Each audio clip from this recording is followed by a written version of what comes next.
നടിയെ ആക്രമിച്ച കേസിലെ വിധി വരുന്നതിന് മുൻപ് കോടതി വിട്ടയക്കാൻ പോകുന്നവരുടെ വിവരങ്ങൾ ഊമക്കത്തായി വന്നതിൽ വിവാദമുണ്ടാവുകയാണ്.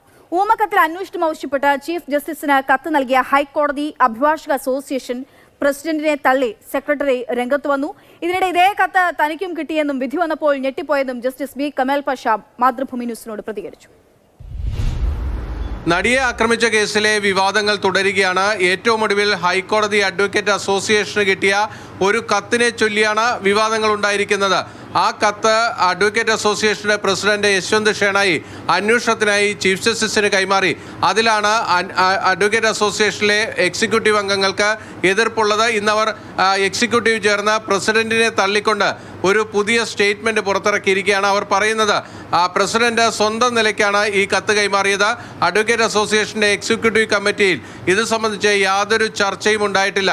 അതുകൊണ്ട് ഇത് അസോസിയേഷന്റെ തീരുമാനമായി കരുതരുത് എന്നതാണ് അവരുടെ നിലപാട്. എന്തായാലും ഇത് ചീഫ് ജസ്റ്റിസിന്റെ പരിഗണനയിലുള്ള കാര്യമായതിനാൽ കൂടുതൽ കാര്യങ്ങൾ പ്രതികരണത്തിനില്ല എന്നും അഡ്വക്കേറ്റ് അസോസിയേഷന്റെ സെക്രട്ടറി ഇറക്കിയിരിക്കുന്ന ആ സ്റ്റേറ്റ്മെന്റിൽ വ്യക്തമാക്കുന്നുണ്ട്. ഇവിടുത്തെ ഏറ്റവും പ്രധാനപ്പെട്ട കാര്യമെന്നത് 8-ാം തീയതിയാണ് നടിയെ ആക്രമിച്ച കേസിലെ വിധി പുറത്തു വരുന്നത്. എന്നാൽ അതിന് ഏതാണ്ട് ഒരാഴ്ച മുൻപ് 2-ാം തീയതി എഴുതിയ കത്താണ് 5-ാം തീയതിയോടുകൂടി അഡ്വക്കേറ്റ് അസോസിയേഷൻ ലഭിക്കുന്നത്. ആ കത്തിൽ കൃത്യമായി പറയുകയാണ് കേസിലെ 1 മുതൽ 6 വരെ പ്രതികളെയാണ് ശിക്ഷിക്കാൻ പോകുന്നത്. 7-ാം പ്രതിയെ, 8-ാം പ്രതിയെ, 9-ാം പ്രതിയെയും ഒക്കെ വെറുതെ വിടാൻ പോവുകയാണ് എന്ന് പറയുന്നു.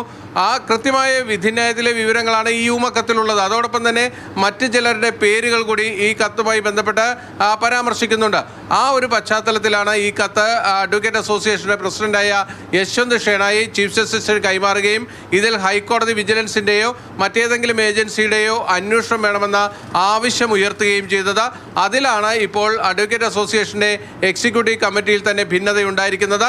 നമ്മൾ മനസ്സിലാക്കുന്നത് ഇത് അഡ്വക്കേറ്റ് അസോസിയേഷൻ മാത്രമല്ല, സമാനമായ ഊമക്കത്ത് കിട്ടിയിരിക്കുന്നത് കേരളത്തിലെ പ്രധാനപ്പെട്ട ചില വ്യക്തികൾ കൂടി കിട്ടിയിട്ടുണ്ട്. ജസ്റ്റിസ് കെമാൽ പാഷയ്ക്ക് ഈ കത്ത് കിട്ടിയിട്ടുണ്ട്. അദ്ദേഹം തന്നെ അക്കാര്യം സ്ഥിരീകരിക്കുകയും ചെയ്തിട്ടുണ്ട്. ഡിസംബർ 5-നാണ്, അതായത് ഈ ജഡ്ജ്മെന്റ് വരുന്നതിന് മുൻപ് തന്നെയാണ് ഈ ഊമക്കത്ത് കെമാൽ പാഷയ്ക്കും കിട്ടിയിരിക്കുന്നത്. കൊച്ചിയിൽ നിന്ന് ബിനിൽ, മാതൃഭൂമി ന്യൂസ്.